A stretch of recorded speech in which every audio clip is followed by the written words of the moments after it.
Magandang araw Pilipinas, magandang araw mga katropa. Ito po ang inyong tagapagbalita, Gary Fortehares.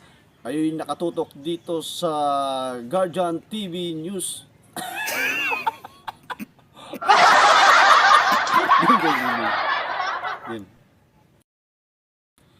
Magandang araw Pilipinas, magandang araw mga katropa. Ito po ang inyong katropang Gary Fortehares. Kayo'y nanonood dito sa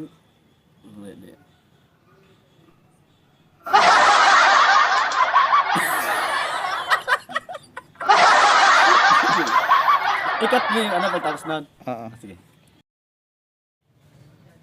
Magandang araw Pilipinas, sa detalye ng ating mga balita. Magkakaroon na ng kauna-unahang bagyo sa bansa na tatawaging Bagyong Agon. Ayon sa Pag-asa, ang bagyo ay inaasahang mabubuo